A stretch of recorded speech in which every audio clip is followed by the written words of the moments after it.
저희들이 지금 계속 10가지 재앙을 살펴보고 있습니다. 10가지 재앙이 출애굽기 12장까지 이어집니다. 이 10가지 재앙을 공부해 보면 그 안에 핵심 주제가 2개가 들어가 있습니다.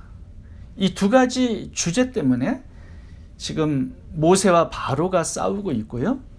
또 모세와 바로의 뒤에서 실제로 하나님과 마귀가 싸우고 있는 것입니다.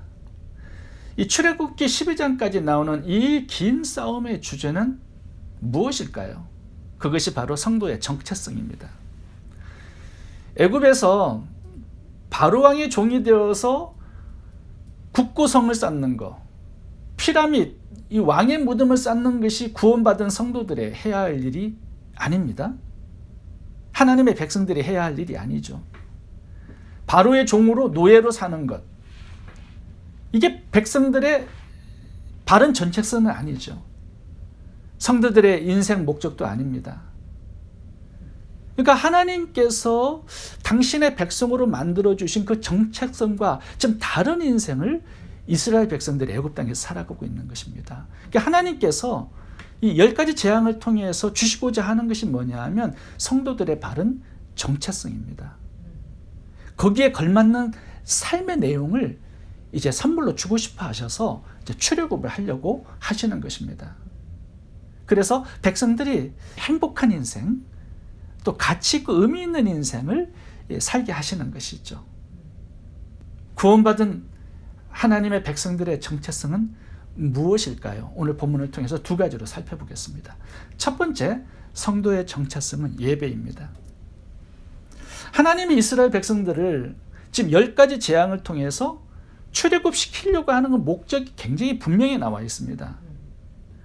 마귀도 이 10가지 재앙에도 끝까지 이스라엘 백성들을 놓아주지 않으려고 하는 그 목적도 동시에 분명히 나와 있습니다. 23절을 보겠습니다. 그것이 예배로 나옵니다.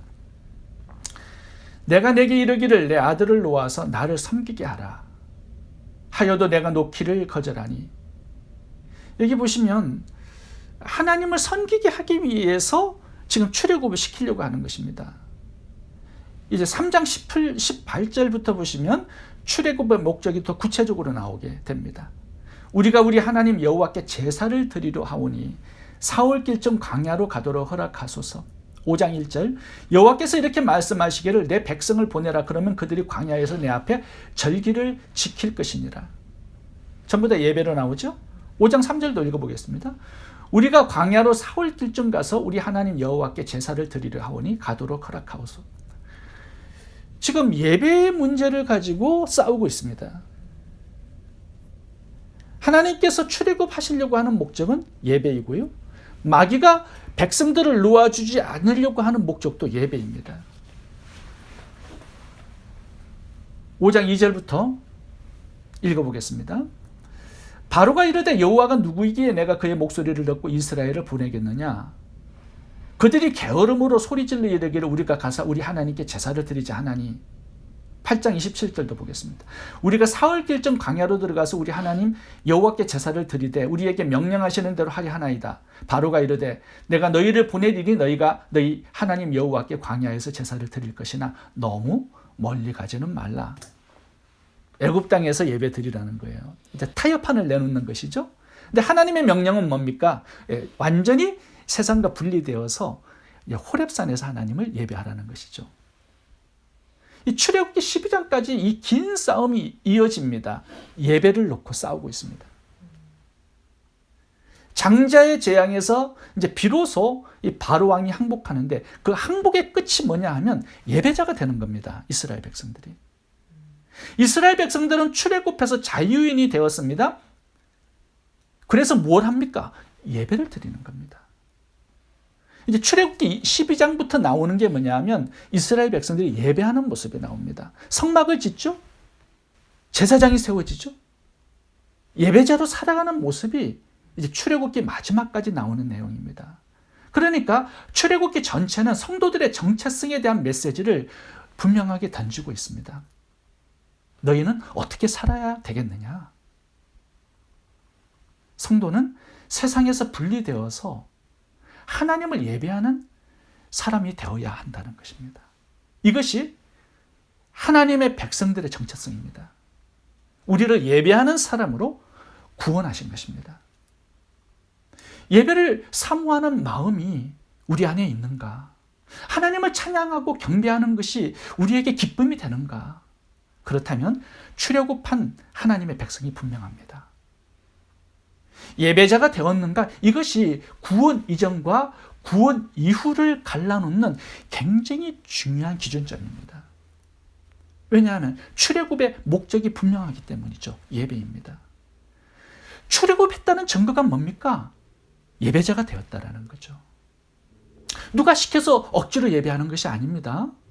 이제 자유인이 되었기 때문에 하나님 아버지께 나아가서 그 아버지를 경외하고 찬양하고 섬기는 것이 너무나 자연스럽고 마음의 기쁨이 되는 것입니다. 이것이 구원받은 하나님의 백성들의 특징이라는 것이죠. 창세기 4장과 5장을 보시면 족보가 나옵니다. 창세기 4장은 가인의 후손들의 족보예요. 하나님이 없는 사람들이죠. 창세기 5장은 셋의 후손들의 족보입니다. 하나님의 사람들이에요. 창세기 4장을 보시면 가인들의 후손들이 어떻게 살아가느냐, 이 세상에서 성공하고 출세합니다. 쌓은 업적과 공로들이 되게 많습니다. 어떤 사람은 목축업의 조상이 되고요. 어떤 사람은 음악가의 조상이 됩니다. 어떤 사람은 철기 문명의 선구자가 됩니다. 하나같이 전부 다 세상에서 성공합니다. 아주 잘 나가는 사람들이에요. 그런데 셋의 족보를 봐보세요. 아주 초라합니다. 어떤 업적이 나오지 않아요. 창세기 4장 26절부터 셋의 후손들이 나오는데 단 한마디밖에 없습니다. 여호와의 이름을 불렀더라. 예배자로 나옵니다. 이것이 세상 사람이냐 하나님의 사람이냐를 구별하는 굉장히 중요한 기준점으로 말씀하고 있습니다. 이 세상에서 어떤 성공과 출세 없어요. 업적과 성취 아무것도 없어요. 그런데 여호와의 이름을 부르면서 예배자로 살아가는 사람들, 그것이 구원받은 하나님의 백성들의 특징이라고 말씀하고 있습니다. 에녹을 보시면 셋의 후손으로 이제 창세기 5장에 나옵니다. 대표적인 인물이죠. 근데 에녹을 봐보시면 가인의 후손들처럼 어떤 업적이나 성취가 단 한마디도 기록되어 있지 않습니다. 그런데 엘리야와 더불어요, 죽음을 보지 않고 천국에 그냥 그대로 들림받은 사람으로 나와요. 왜 그러느냐? 예배자였기 때문에 그렇다고 말씀합니다. 창세기 5장 24절 제가 읽어보겠습니다. 에녹이 하나님과 동행하더니 하나님이 그를 데려가심으로 세상에 있지 아니하였더라. 세상에는 그 어떤 성공과 탁월한 업적이 없는데 하루하루 하나님을 예배하면서 하나님과 동행했다는 것입니다. 이것이 하나님의 백성들의 특징으로 나와요. 또 한 사람을 봐보면 셋의 후손, 에녹과 노아의 후손으로 아브라함이 나옵니다. 아브라함의 인생 이야기도 살펴보면 창세기에서 어떤 업적과 공로 없습니다. 무슨 교회를 만들었다거나 학교나 병원을 지었거나 없어요. 아무것도. 그냥 그의 삶의 이야기를 보면 하루하루 단을 쌓고 예배하는 것밖에 나오지 않습니다. 아브라함의 약속한 축복의 내용이 뭐냐면 열방을 축복하는 복의 근원이 되게 하겠다라는 거예요. 대단한 인생 같아 보이지 않습니까? 그의 약속을 보면. 근데 삶의 내용을 보면 예배밖에 없습니다. 아브라함의 인생을 보면요, 가장 많은 복을 받은 복의 조상으로 나와요. 근데 한 것은 아무것도 없습니다. 예배밖에. 이것이 아브라함을 통해서 우리들에게 주시고 싶어하는 메시지예요. 복의 근원, 열방을 축복하는 복의 조상은 그 어떤 사람이 아니라 예배자라고 말씀하는 것입니다. 가나안 땅으로 오라고 해서 아브라함이 순종해 갔습니다.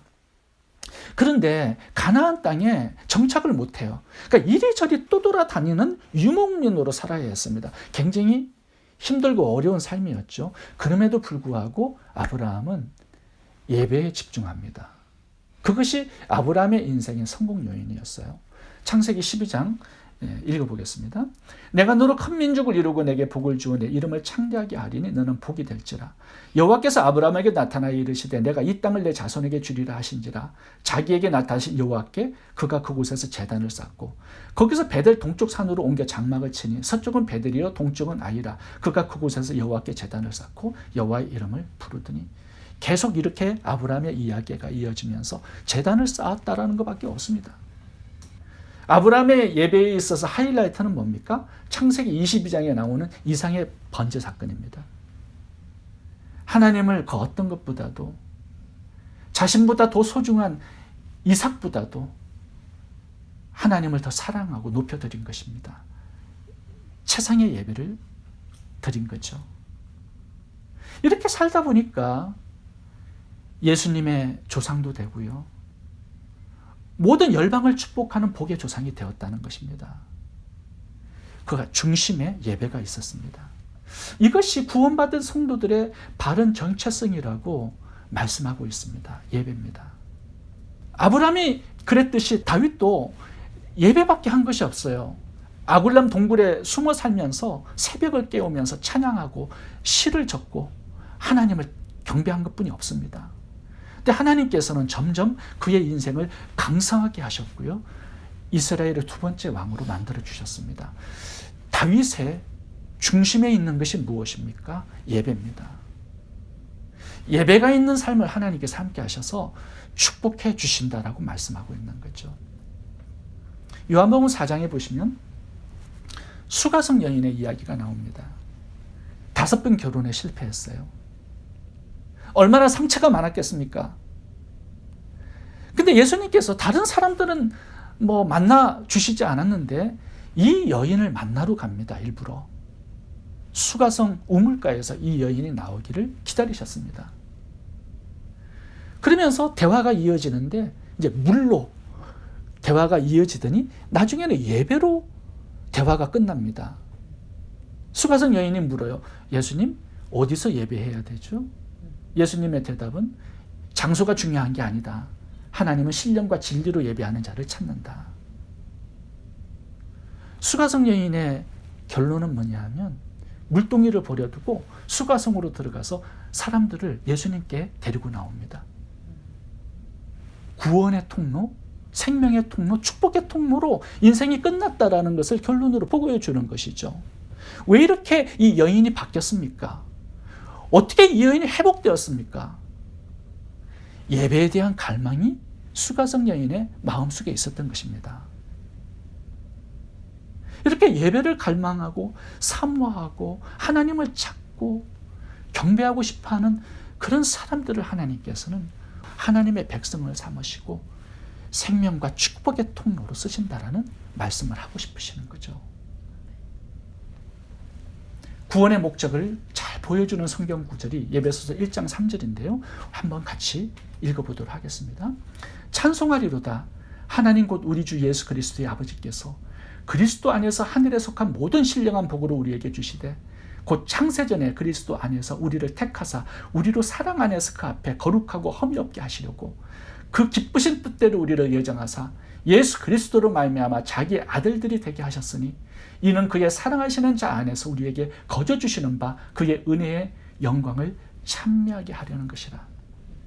하나님께서 우리를 구원하시기 위해서 창세 전부터 원대한 계획을 세우셨다 말씀해요. 그 계획을 이루기 위해서 예수님을 사람으로 인간으로 보내시고 십자가에서 죽여서 인간의 죄를 다 대속하셨습니다.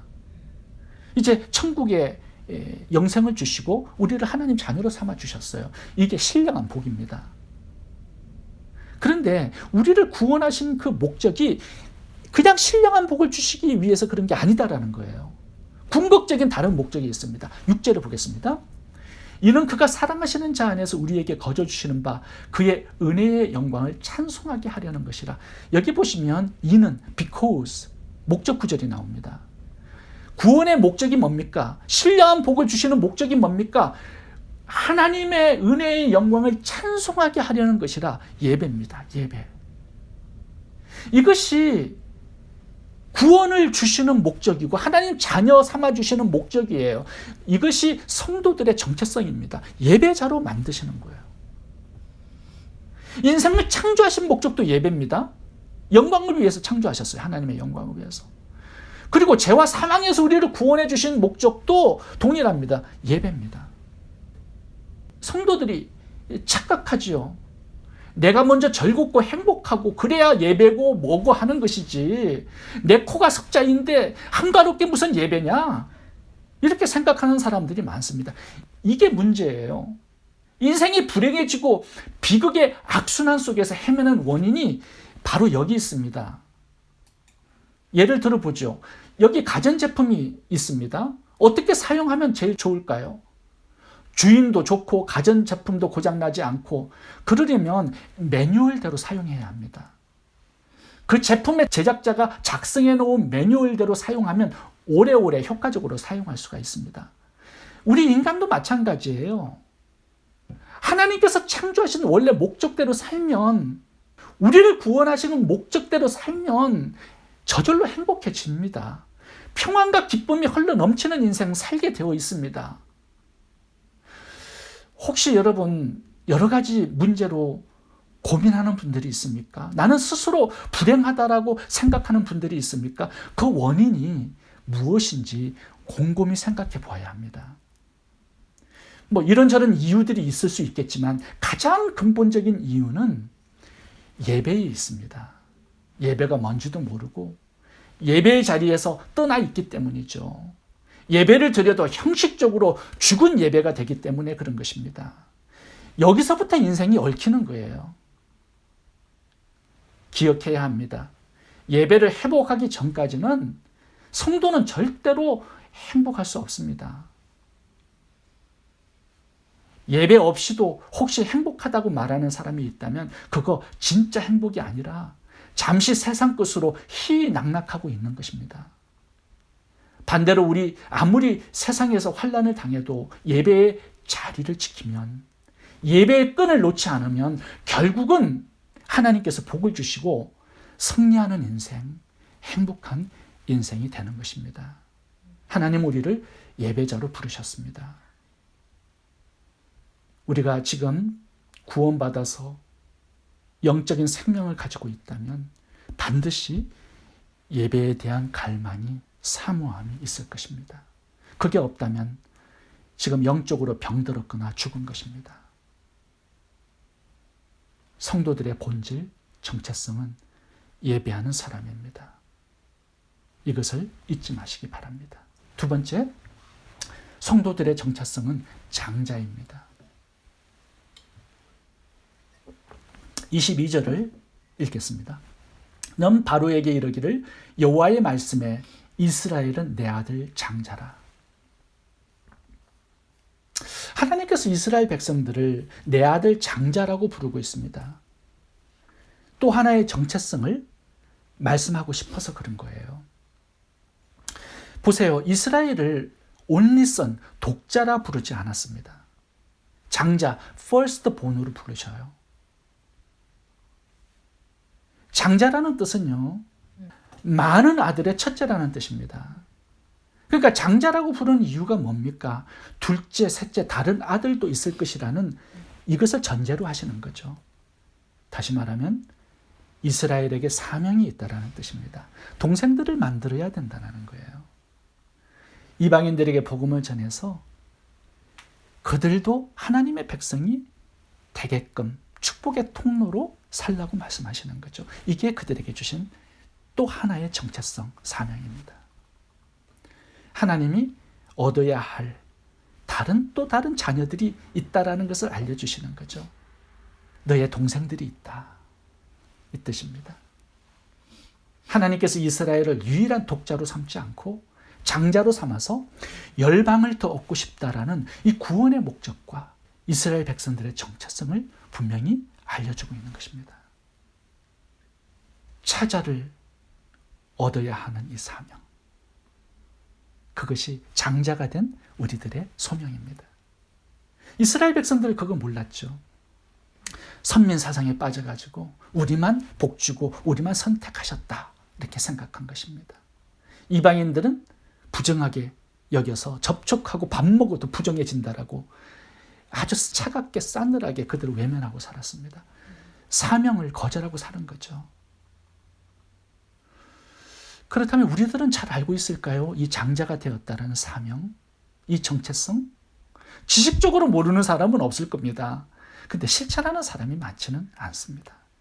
출애굽기 19장 6절을 보시면 이 두 번째 정체성이 좀 더 발전되어 나아갑니다.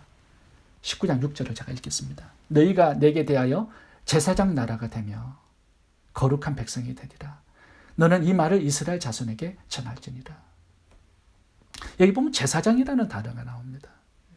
이스라엘 백성들을 제사장으로 삼았다라는 거예요. 제사장은 어떤 사람들이죠? 예배 인도자들입니다. 제사장들은 절대로 혼자서 예배하지 않습니다. 예배하는 사람들이 있어요. 죄인들과 함께 예배하는 사람들입니다. 예수님의 피로 죄인들의 죄를 씻어주고요. 하나님께 연결해주는 사람들이 제사장입니다. 그러니까 제사장은요. 예배하는 사람들이 있어요. 함께 살아갑니다. 이게 제사장의 중요한 그림입니다. 함께 예배하는 사람. 하나님과 연결시켜주시는 사람. 그래서 제사장 곁에는 항상 사람들이 있습니다. 예배하는 사람. 제사장의 사명이 어려운 게 아닙니다. 장자의 사명이 어려운 게 아닙니다. 함께 예배하면 돼요. 우리의 사명도 마찬가지입니다. 어려운 게 아닙니다. 자녀들과 함께 예배하면 되는 것이고요. 예배할 사람들을 같이 예배하면 되는 거예요. 그것이 우리를 구원하신 목적, 정체성이라고 말하는 겁니다. 그냥 혼자 다녀요. 그거는 장자도 아니고 제사장도 아닌 거죠. 요한계시록 1장부터 보시면 우리 성도들을 구원하신 목적과 정체성이 분명히 나오는데 전부 다 제사장으로 말씀하고 있습니다. 계시록 1장부터 읽어보겠습니다. 또 충성된 정인으로 죽은 자들 가운데서 먼저 나시고 땅의 임금들의 머리가 되신 예수 그리스도를 말미암아 은혜와 평강이 너희에게 있기를 원하노라. 우리를 사랑하사 그의 피로 우리 죄에서 우리를 해방하시고, 여기까지는 구원입니다. 6절 보겠습니다. 그 아버지 하나님을 위하여 우리를 나라와 제사장으로 삼으신, 이제 사명이 나와요. 이게 우리의 정체성입니다. 제사장이에요. 계시록 5장 9절 10절도 마찬가지입니다. 사람들을 피로 사서 하나님께 드리시고, 구원이죠. 저희로 우리 하나님 앞에서 나라와 제사장을 삼으셨으니 사명입니다. 구원은요, 구원 자체로 주어지지 않습니다. 사명과 함께 주어지는 것입니다. 그래서 이스라엘 백성들을 출애굽시키고요, 장자라는 사명을 주시고 제사장 사명을 주신 겁니다. 함께 오는 거예요, 구원과 사명이. 베드로전서 2장 9절입니다. 그러나 너희는 택하신 족속이여 왕같은 제사장들이요. 그 이유가 뭡니까? 그의 기이한 빛에 들어가게 하시니 아름다운 덕을 선포하게 하려 하십니다. 전도죠, 선교죠. 하나님께서 우리를 구원하신 목적이 분명합니다. 단지 천국을 주시고 하나님의 자녀로 만드시는 게 아닙니다. 장자의 사명, 제사장의 사명을 주시기 위한 것입니다. 그래서 함께 예배하는 사람들을 얻는 것이에요. 이스라엘 백성들이 어떻게 살아야 합니까? 예배자로 살아야 하고 또 예배자를 만들어야 합니다. 함께 예배하는 사람들이 있어야 한다는 것이죠. 장자는 동생들을 얻어야 하는데 그 동생들이 전부 다 예배자라고 말씀하는 거죠. 자신과 같은 예배자로 사는 사람들을 동생으로 만들어내는 것입니다. 그것이 제사장의 사명 아니겠습니까? 신약의 성도들의, 우리들의 사명도 동일합니다. 구제, 전도, 선교가 목적이 아니에요. 그 사명을 통해서 한 가지 얻어야 될 열매는 예배자입니다. 한국 초기 선교사님들이 한국 땅에 많이 오셨죠. 그중에 아펜젤러, 언더우드 선교사님들이 계십니다. 이분들이 한국에 와서 한 것이 뭡니까? 미신을 섬기고 살았던 한국 사람들을 예배자로 만들어준 거예요. 지금 6만 개의 교회에서 800만 명의 성도님들이 예배를 드리고 있습니다. 이것이 그들의 열매입니다. 동생들을 만든 거예요. 장자가 되어서. 전도와 선교는 단지 복음만 전달하는 게 아닙니다. 예배가 없는 곳에 내가 장자가 되어서 예배하고 함께 예배하는 다른 예배자들을 만들어내는 것입니다. 그것이 전도고 선교입니다. 며칠 전에 제가 아는 선교사님께서 메시지를 보내주셨어요. 아들이 신학교를 졸업했습니다. 그리고 강도사 시험을 거쳐서 목사 안수를 받았다라는 메시지였습니다. 제가 너무 마음이 기쁜 거예요. 왜냐하면 그 목사님을 제가 꼬마 때 봤거든요.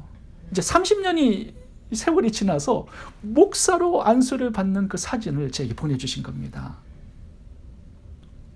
참 세월이 많이 흘렀구나라는 생각도 좀 듭니다만, 그 선교사님이 예전에 사역이 많았어요. 그래서 늘 바쁘게 돌아다니셨습니다. 자녀들과 시간을 많이 보내지 못하셨어요. 이제 자녀들이 선교지에서 이제 중학교로 올라가면서 기숙사로 들어갔어요. 기숙사로 들어가면서 같이 못 산 겁니다. 대학원을 졸업할 때까지.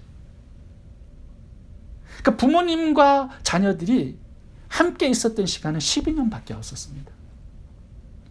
근데요, 그 선교사님 부부가 자녀들과 함께 아침 저녁으로 예배를 드렸습니다.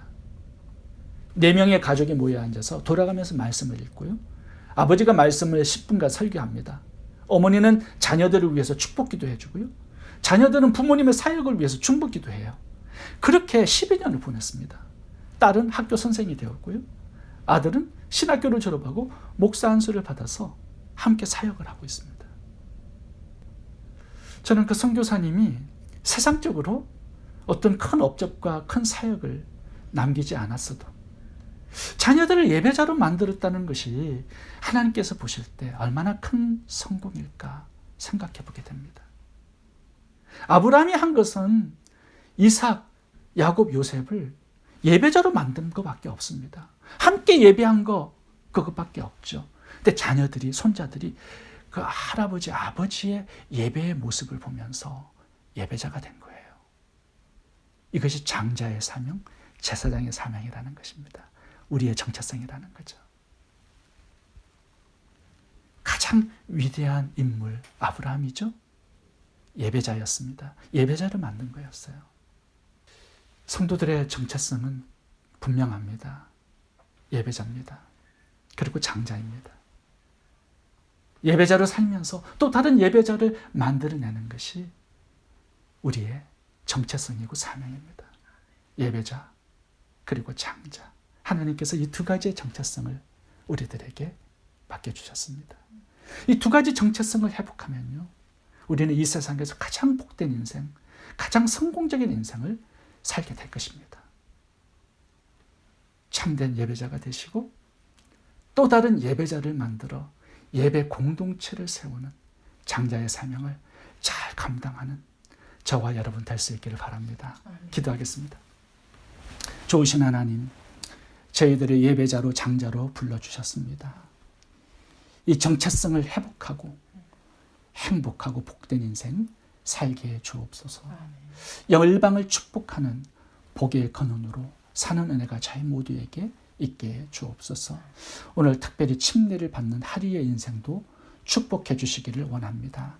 남은 인생 책임져 주시고 도와주시고 참된 예배자로 장자로 살아가는 스페셜한 하나님의 은혜가 임하게 해 주옵소서. 예수님 이름으로 기도합니다. 아멘. 마지막 곡 하나님께 올려드리겠습니다.